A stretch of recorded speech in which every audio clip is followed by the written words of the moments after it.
passion. Every day, a crack team of Britain's finest minds get to grips with the fundamentals of scientific knowledge and understanding. So welcome, step inside.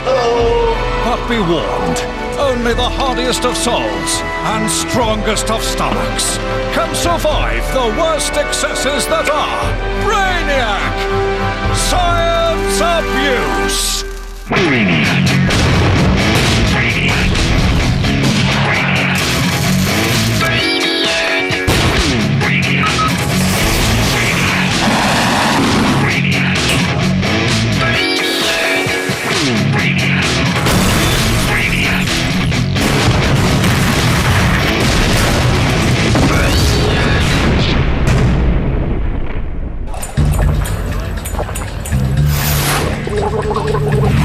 Welcome to Brainiac, the show that took science up the aisle, but then snubbed the bridesmaid.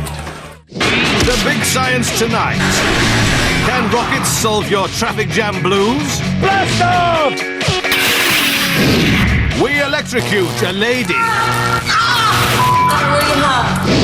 And what happens when you light a shed full of fireworks? But first...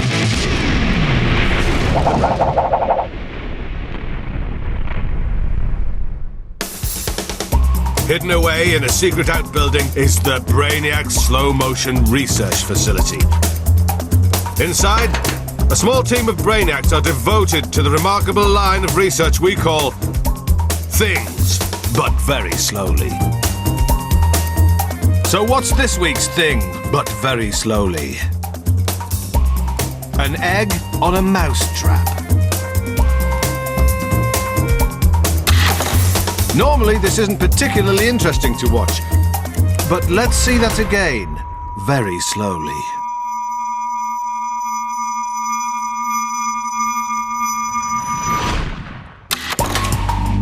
Slowed down 400 times, the egg's journey from whole to beaten happens in stages. On impact, the egg only cracks, but the trap's sprung arm is triggered and pulverizes the fractured shell. The yolk is separated from the white and sent spiraling through the air. In real time, it takes under a second. Dropping an egg on a mousetrap.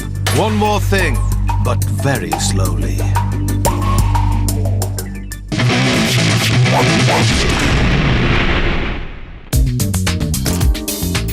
Here's one for you. If your knees bent the other way, what would chairs look like? Things that make you go, Hello, it's liquid nitrogen time again. Liquid nitrogen, it's a miracle. Today, Jubal toothpaste. Ursula, bring out the toothpaste. Ursula, my love. Ursula, make me clean teeth because they became tarnished from too much molasses. But when I see toothpaste, I ask myself question, where do the stripes come from? Before toothpaste meet liquid nitrogen, it behaves like this. Like psychedelic squirrel doing its business at toilet. But when I introduce toothpaste to liquid nitrogen, hey prestos! Let me see. Just the same as before. Only this time, it's like psychedelic dog business. Liquid nitrogen! It's a miracle!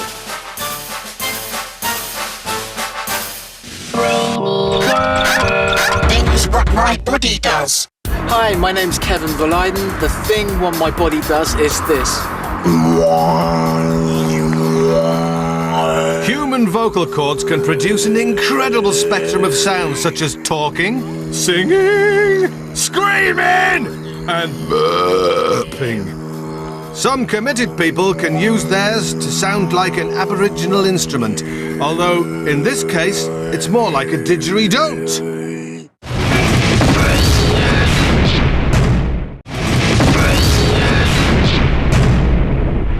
The Brainiac Hall of Fame is a fitting tribute to some of the men who have pushed forward the boundaries of science. Men like Einstein, Sir Isaac Newton, Derek Acorah, and of course, John Tickle.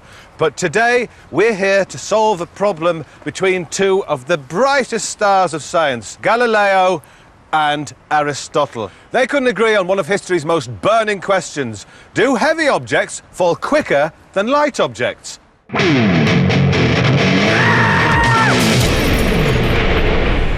This is a pillow, and this is a cooker. Both household objects, but both used for very different purposes, as I know from bitter experience. The cooker weighs 400 times more than the pillow. John, what do you think's going to happen? Well, Aristotle will say that the cooker is going to fall 400 times as fast as the pillow, whereas Galileo will maintain that they'll hit the ground at the same time. I'm with Galileo. The mass of the object has absolutely nothing to do with the speed with which it will fall. I think the cooker's going to land first, and the pillow will float down gently. Let's find out. Come on, let's go and find out. This is science. They're going to fall exactly the same way.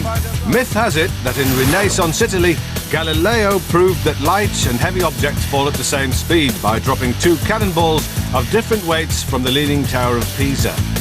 Meanwhile, in ancient Greece, Aristotle thought light and heavy objects fall at very different speeds. But being a typical philosopher, he never bothered testing anything in the real world. So it falls to us to winch a cooker and a pillow up to a height of 60 metres and finally answer the question. It's like they're there. We'll see who's right now, Vic. I think you'll find that it's me. That goggle's on. Right, yeah. Let it drop! Oh, there they go, there they go! And the pillow still floats. Oh, that's taking ages. I think I won that round there. The cooker goes off like a hare, whilst the tortoise-like pillow follows leisurely in its wake. Only a fool would say that Aristotle wasn't completely right. Aristotle wasn't completely right, was he? Because if he was right, this would have fallen 400 times as fast as the pillow. Now, clearly that wasn't the case. Which landed first, John? OK, Vic, the cooker landed first. Thank you. So much for the cooker and the pillow. But let's give Galileo the benefit of the doubt and drop two balls of differing weights from 56 metres, the same height as the Leaning Tower of Pisa. Well, it's 1-0 to Aristotle, but now we're on Galileo's home ground with two balls of dramatically different weights. We've got a cannonball and the football. What's going to happen, John? Well, Vic, I've been having a think, and I reckon the lack of aerodynamic properties of the pillow combined with its relatively low mass meant it was more susceptible to air resistance. Now, as you pointed out, vastly different masses on these balls, but the same aerodynamic shape, so air resistance shouldn't be a factor. So which one's going to hit the ground first? It's going to fall at the same rate and hit the ground at the same time. I think you'll find it's the cannonball. No, Let's find out. I'm going to prove you wrong. For the first time in 400 years, two balls of different weight dropped from the height of the world's most famous Wonky Bell Tower. I have absolute faith in our friend Galileo. What, an iron cannonball? Yeah, and a brass cannonball. But that's a football filled with air. It doesn't matter, they're the same shape, so they're going to hit the ground at exactly the same time, I reckon. Let it drop!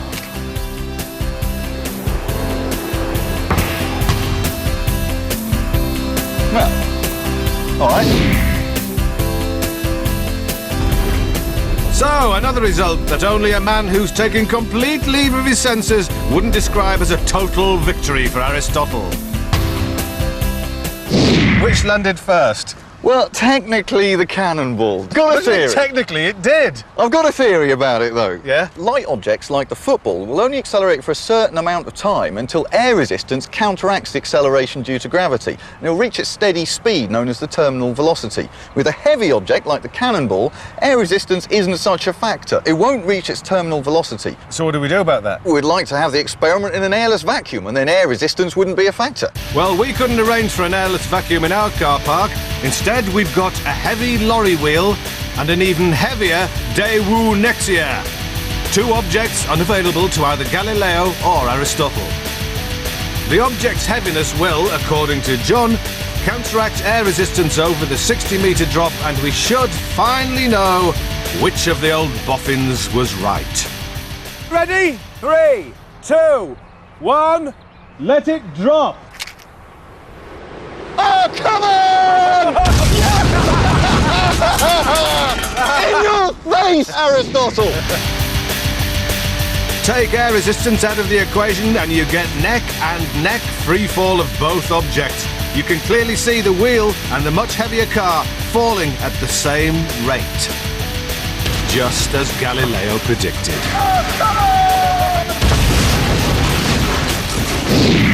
I knew that was going to happen. You know what it was? No. Aristotle wasn't a proper scientist, he was a philosopher. Yeah. Galileo knew that you had to do experiments. Aristotle just thought he could know about the world by thinking about it. John, yak. Conclusive proof that Galileo was correct. Absolutely, yes. Go! Oh, come on!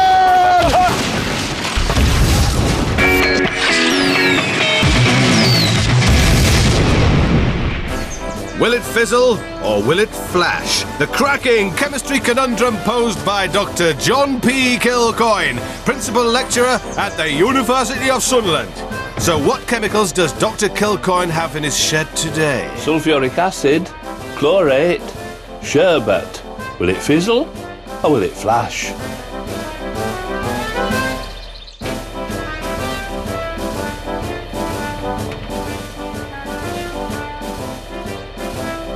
Chlorate, sulfuric acid and sherbet.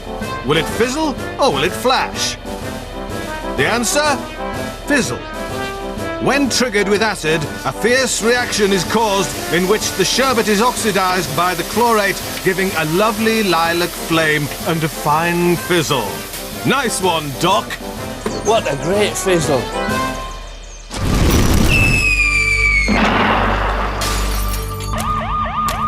Stop! The following recipe is dangerous. Do not try this at home. Or anywhere else, for that matter. Today's recipe, Knickerbocker Glory. You will need squirty cream, custard, we prefer ready-made, some tasty sugar sprinkles, and for authenticity, a tall sundae glass. Just one tip. Don't make the all-too-common mistake of allowing a fluorescent tube balanced in a bowl of petrol to slip in unnoticed. As with all our recipes, 10 minutes is usually plenty, but cooking times can vary. The microwave energy causes the light bulb's tungsten filament to get all excited and illuminate. Leave it long enough and the heat generated will ignite the combustible petrol it's swimming in. Like that. It's Knickerbocker Glorious! We do these recipes so you don't have to. Do not try this at home.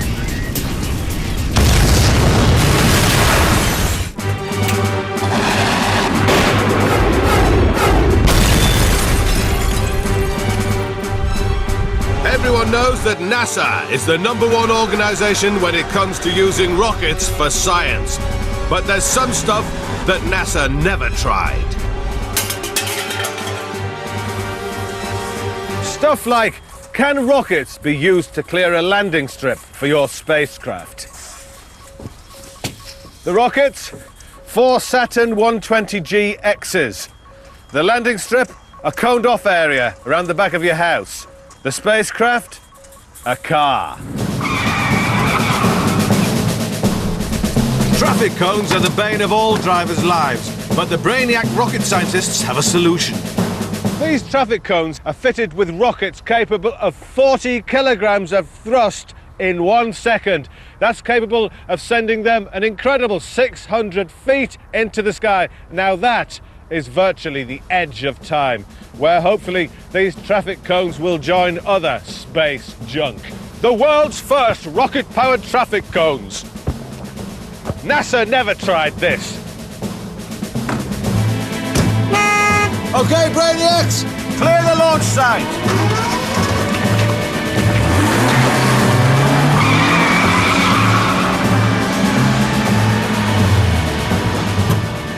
As you can see, this car's been fitted with all the latest mods and cons from where I can control the launch. It's a kind of Cape Carnaveral. And little do those traffic cones know what's in store for them. OK, countdown in T-minus 20 seconds. 20, 9, 8, 7, 6, 5, 4, 3, 2, 1, blast off! Bye-bye, road rage. They've exploded into the sky, leaving my landing strip clear. If only all cones were fitted with rockets. Yes! Excellent! The perfect parking spot! Give me the results, please. Thank you. So, when man builds the first ring road upon the rings of Saturn, you can't say that Brainiac rocket scientists didn't have a little bit to do with that. Take that to NASA!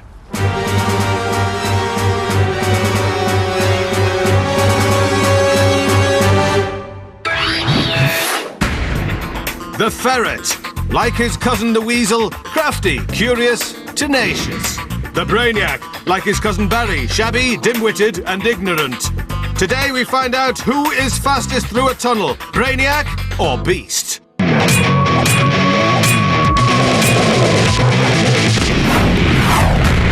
On all fours, Ferret can reach a top speed of 4 miles an hour. On all fours, Brainiac can reach a top speed of 4 miles an hour. Ferret is a carnivore who will eat not only the meat of his prey, but also the bones. Brainiac is also a carnivore, but prefers his meat processed. Favourite food? Meat-flavoured sausages. Ferret was first domesticated in 1500 BC. Brainiac is barely toilet trained. Our competitors have to crawl along 20 feet of tunnels and be first into their holding areas at the other end. Warm-up's over, it's time for the race. The competitors are held in place at the start, eyeballing each other and ready for the off. And they're away. Brainiac's doing well, reverting to the four-legged crawl of his primate ancestors. Ferret looking quietly confident and maintaining a good, steady speed. This is Ferret's second favourite pastime, the first being hiding up Northerner's trousers. It's neck and neck. It's going to be a photo finish, and I think Ferret has nicked it at the last. Let's check the action replay. And there we are. Ferret's door closes first, and then Brainiac's. Oh dear. It looks like Brainiac thinks he's won it. His handler passes on the bad news. Well, he's not taking it well. Somebody sedate that Brainiac. So in this week's Brainiac v Beast, the winner is Beast. Next time, it's Brainiac versus Pig. I can do science, me. Every year, the I Can Do Science Me open auditions attract literally several would-be scientists. Not every idea is a winner, but our Charlotte is so dedicated that she will listen to each and every question the population wish to put to her. Name? Richard Harrison. Number? 42. Dear Brainiac, I suffer from really sensitive eyes, so I wear sunglasses all the time. Or is it because you mistakenly think you look cool in them, Richard? How many pairs of sunglasses would I have to wear on a sunny day to achieve complete blackout? The mind boggles. Go on then. Enlighten us, why don't you? This is the science you want done. We just give you the tools to do it. Today, that's a bright light set to midday sun on a sunny day, several pairs of your average protection sunglasses, and after raiding the prop store from the local Andram Society's production of Pinocchio, a nose with sufficient sunglasses holding capabilities. All Richard has to do is keep staring at the light while we put pairs of shades on his nose. When he can no longer see the light, he'll have his answer. Simple, really. A bit like Richard. But they're not just fashion accessories. Sunglasses protect our eyes from harmful UV radiation. Stare at the sun without them, and you can get nasty things like cataracts and other eye problems. And, of course, they're very useful when you want to hide the fact that you had a few too many Alka-Pops the night before. Wearing normal glasses has negative connotations for many people. Squinty losers that need them are seen as geeks or nerds. Whereas people wearing sunglasses are seen as cool and trendy. Apart from Liam Gallagher, of course. 7 pairs, and it seems Richard has been enlightened by the fact that he can't see the light at all. His name is Richard. He wanted to know how many pairs of sunglasses he needed to wear to achieve total blackout. The answer? 7 pairs. I can do science, me.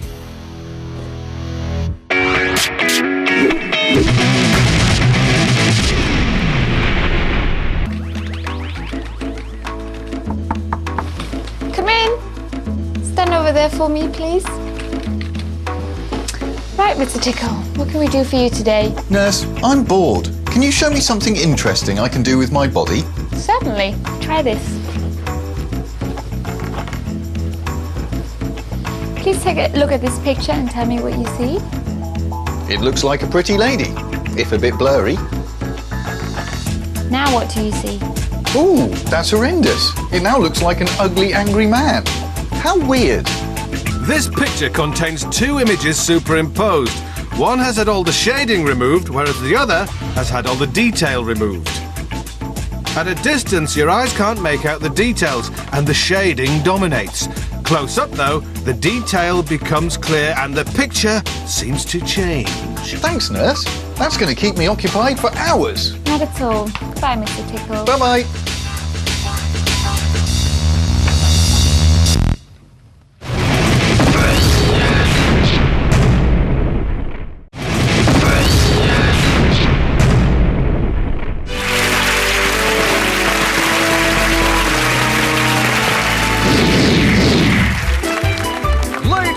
Gentlemen, welcome to the one, the only Brainiac for a Day, with your hosts Dolly Boy and Dolly Girl.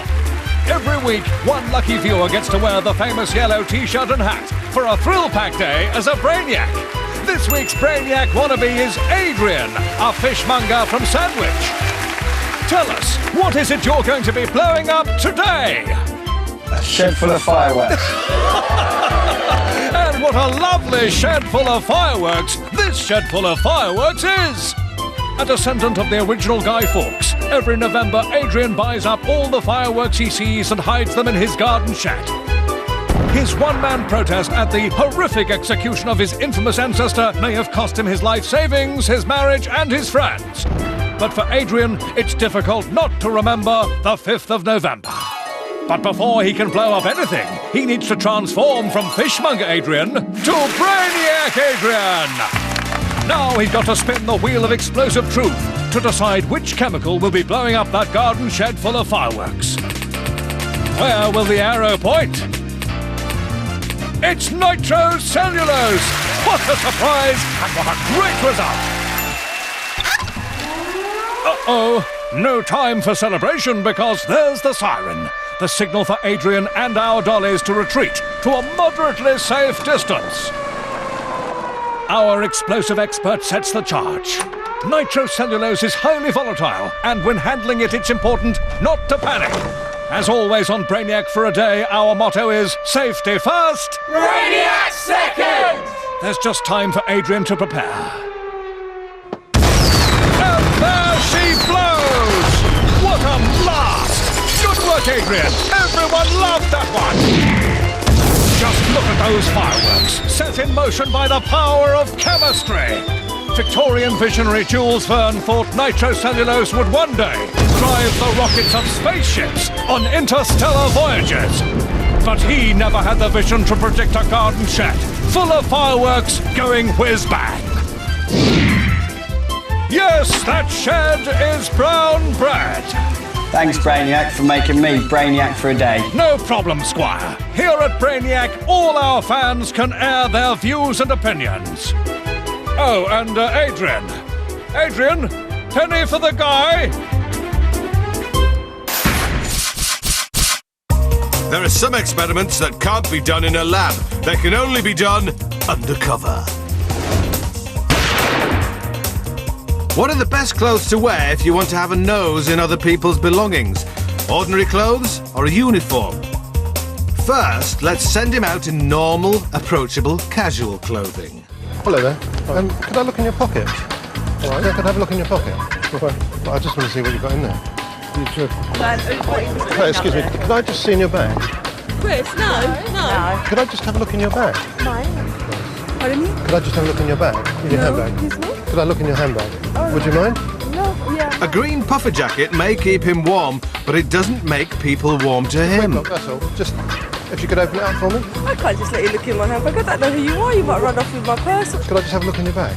No. Could I just have a look in your bag? As citizens of a free society, we value our privacy from nosy Parkers, especially slightly sinister ones like him. Now let's put him in a totally made-up security guard's uniform and see how people react to the same request. I wonder if I could see in your bag. Just magazines. Sports clothes.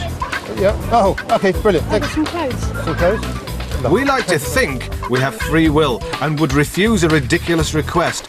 But if that request is being made by a man in uniform, our social programming makes us give in to his demands. Wonderful. Chicken burger. Okay. I'll have one chip then, is that all right? Yeah, okay. Thank you. So if you're feeling nosy... Does the bell work? Oh, wonderful. Thank you very much. Get yourself a uniform. Sinister, but true.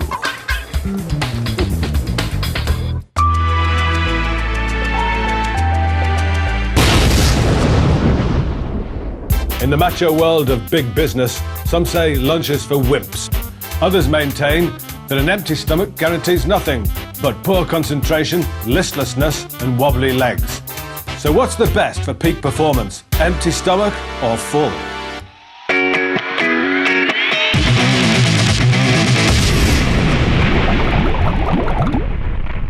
In order to answer this, these Brainiacs have been preparing. Firstly, on my right, this Brainiac is stuffed. He's had a full English breakfast, 11s, and now he's tucking into his meaty lunch. Now, the feeling we're trying to create within him is that post-Christmas dinner feeling. In other words, completely bloated. Conversely, starved Brainiac has had nil by mouth since yesterday and now is more than a little peckish. In fact, not only did I hear, but I believe I also saw his tummy rumbling. To find out if it's better to be stuffed or starving, our Brainiacs will be going head-to-head through this specially designed, carefully constructed scientific experiment. Whichever digestive state finishes first will prove once and for all whether it's best to be fed to the brim or running on empty. Remember, do not try this at home. Eating too much or not eating at all is stupid. It's why these Brainiacs are doing it, so you don't have to. Okay, Brainiacs, the course is set. Your stomachs are prepared. 3, 2, 1, go! Okay, on your brooms and begin to spin. 10 times on the broom. Both Brainiacs are in a terrible metabolic state because their blood sugar levels are very low. Starved is first away. Starved has no food in his stomach to turn into blood sugar. Here comes Stuffed. And Stuffed's body is diverting all its energy to digesting the excess food in his gut. But who's in the worst condition? Starved is falling off. Well, clearly Starved's balance more affected than Stuffed. And we're moving on now to the strength section. Going to lift these buckets, each filled with 6,000 grams of tinned produce. Stuffed does appear weaker than usual. While his body tries turning food to sugar, it's not getting vital oxygen to his muscles quickly enough. But Starved is pathetic as well. After all, he's got no fuel in his belly to burn at all. They've got to do 10 sit-ups now, and Stuffed is looking a little bit sick there, and there are actually some gases permeating from Stuffed. Starved seems to be in the lead there. And there we go. Starved off to the next section. Come on, Stuffed. On to the mental response stage of the race. Reverse park the car whilst dislodging as few family heirlooms from the cone tops as you can. Once again, no food means no blood sugar, which means poor concentration and slower reactions. Starved's brain responses appear very poor indeed. Stuffed's driving skills are marginally better. This exercise is less oxygen dependent, so his body can get back to turning food into energy, enough to keep his brain functioning correctly. Stuffed doing very, very well indeed here. And he's finished. On to the next stage of our mental testing, the food pairs memory game. Stuffed still performing averagely as you'd expect from a Brainiac. But Starved has found a new lease of life. Perhaps he started burning body fat, turning his copious love handles into energy. Go on! Starved has got 2 already. Stuffed still not got any at all. Come on! Use your mind, memory man! Let's see how Starved's getting on. He's got 3, got the 3 already. That's it. So Starved is in the lead. Memory's working a lot better there. Keep looking, come on. Final challenge. They must pluck 3 foodstuffs from the ceiling of the castle. First to get 3 is the victor. It's 1 to Starved. On the other hand, Stuffed is looking sluggish. 2 up for Starved. The sheer weight of food in his belly causing him discomfort. I think he's been sick, actually. He is.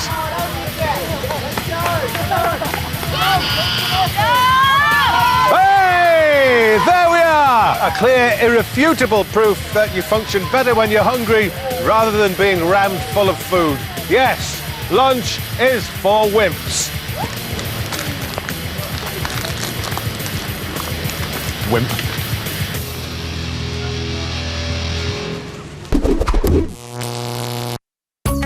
Professor Mayang Lee, bringing beauty as well as brains to the world of Brainiac. Recently, the prof's been having fun in her garden with her new favourite toys, a stunning pair of steel balls. By abusing the gravitational field of the Earth using a piece of string and a stepladder, Professor Mayang is able to unleash her pendulous orbs on unsuspecting objects. Today, a watermelon. Originally from Africa, they can now be found on nearly every high street. So, will Mayang Lee's balls of steel shatter or shunt the watermelon? It's a shunt! The melon's low inertia, combined with its fleshy qualities, meant it avoided being shattered by Mayang's swinging beauties. Nice work, Professor. Ding dong.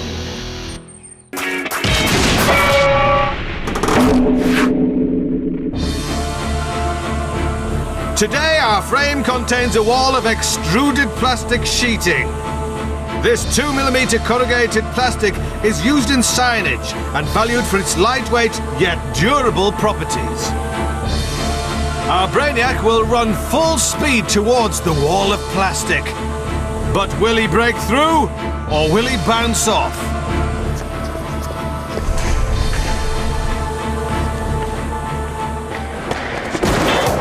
It's a breakthrough!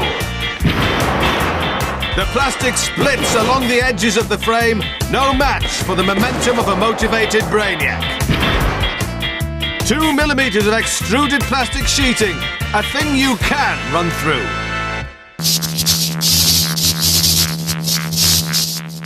We're attaching electric cables to a well-loved, well-paid British celebrity. Will she still be able to do a glamorous day job whilst being electrocuted by our Brainiac? This week, it's posh fitness guru, Lady Isabella Hervey. She's going to give us an upper-class workout whilst our Brainiac electrocutes her.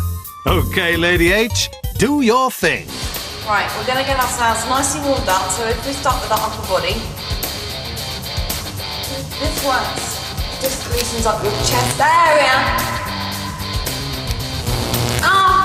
Start with some nice lunges.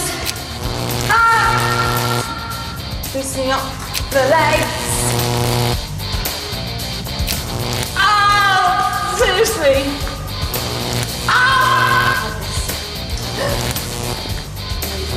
Things out.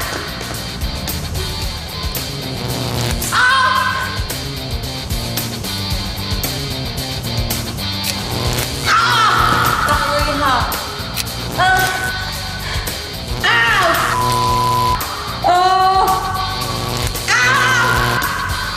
It really hurts.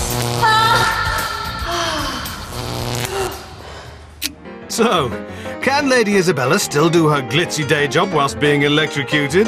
No. Thanks, Lady H, you're in a class of your own. The bottom class. Next time, we'll be attaching jump leads to Eddie the Eagle Edwards.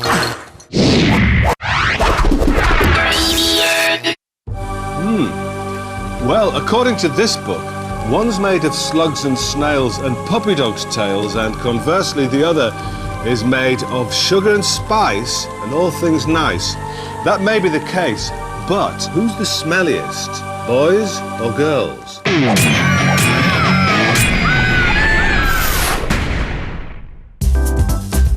Down at the lab, we've separated the Brainiacs based on hairiness of chin, so that we can answer the question, who's stinkier, boys or girls? Enter the cleaning chambers. To ensure each side starts from a level smelling field, we're treating them to a free wash with an odourless cleaning agent. All aromatic bacteria on their skin is carefully washed away, and being Brainiacs, there's quite a lot to get rid of. Now, in an unusual state of cleanliness, it's into the changing rooms to put on tight-fitting nylon gym kit and trainers we bought down the market for maximum body smell capture. But before we get them all hot, sweaty and smelly with a workout, we need them to pig out. We've laid on a feast of stinky fare, from garlic bread to pickled eggs, with Stilton and beef stock thrown in. Yum! These foods contain smelly chemicals which should be excreted through the Brainiac's sweat glands, adding odour to the armpits and other areas of our lads and lasses. Time to get sweaty in the name of science.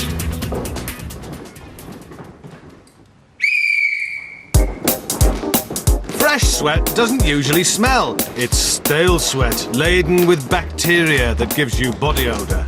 But our cunning plan of feeding the Brainiacs smelly foods is coming to ripe fruition as the aroma of egg and cheese begin to ooze from every pore. Next, just to encourage the sweat glands to open up even more, we've wrapped our boys and girls in plastic sheets and put them in the lab's very own cut-price sauna. An hour later, the saturated, sweaty gym kit is taken off and put into a bag for boys and a bag for girls. So, who's the smelliest? We appear to have a result. The smelliest sex is... boys! It's official. Girls are sugar and spice, and boys stink. 47-second science. Big science questions in bite-sized chunks. Fizzy pop. Bad for your teeth and the figure, but could it save your life? Your boat is sinking. There are no life jackets left. What can you do? Does drinking fizzy pop make you float better? First, we have to see how well our Brainiac does without any fizzy drinks inside him. The answer? He sinks. Now our Brainiac is given a lifetime supply of fizzy pop to get through. He has to drink as much as he can, without burping, of course. Fizzy drinks are produced by injecting carbon dioxide into the liquid at a pressure of several atmospheres. The theory is that the more gas he has inside him, the more buoyant he will become. At the end of this binging session, our Brainiac has ingested almost a litre of CO2 gas. But will it keep him afloat?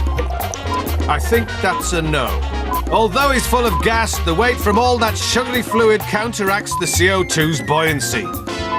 So, conclusive proof that drinking fizzy pop doesn't make you float better. 47-second science. Big science questions answered in bite-sized chunks.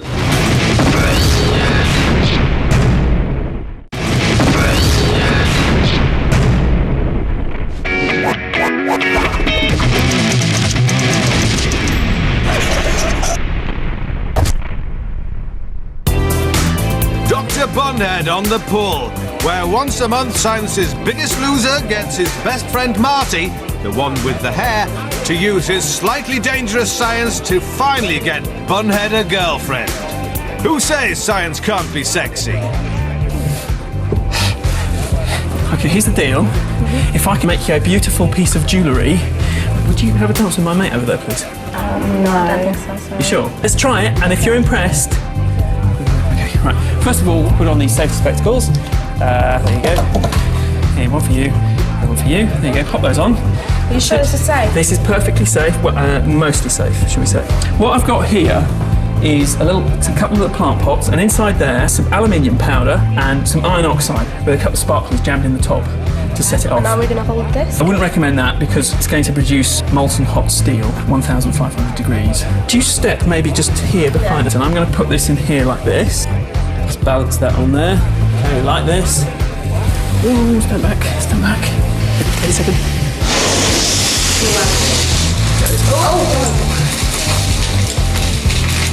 That's molten steel. Oh, just come closer, come closer, come closer. It's quite hot. Just try and cool it down for you a bit. I was going for a ring shape.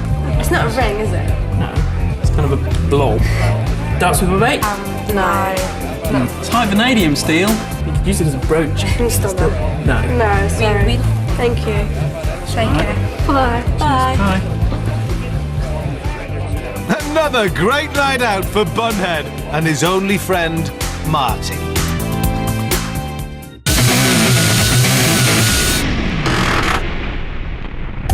Is it a drain specialist? Is it a road sweeper?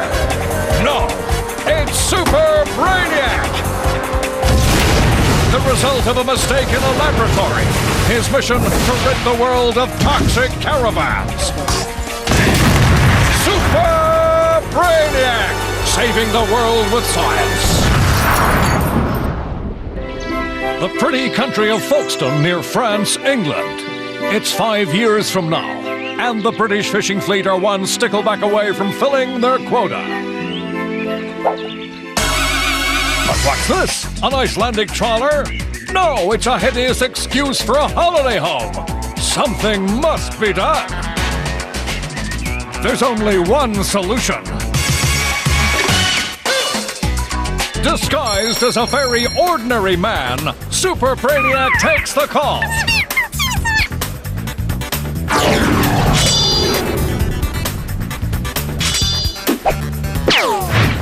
Withering wheel claps! You won't like Super Brainiac when he's angry!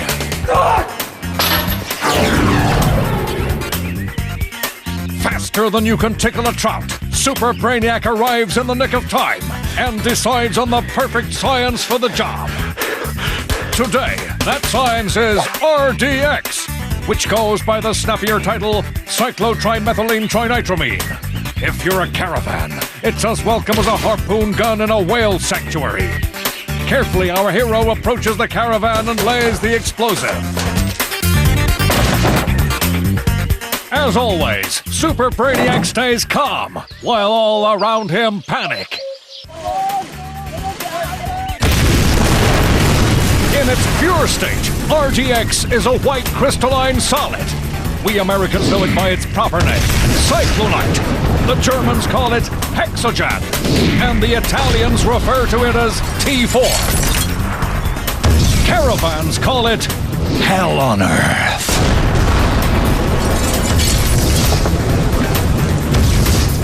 Problem solved. Our fishermen are free to exploit nature's bounty once more. Thank you, Super Brainiac!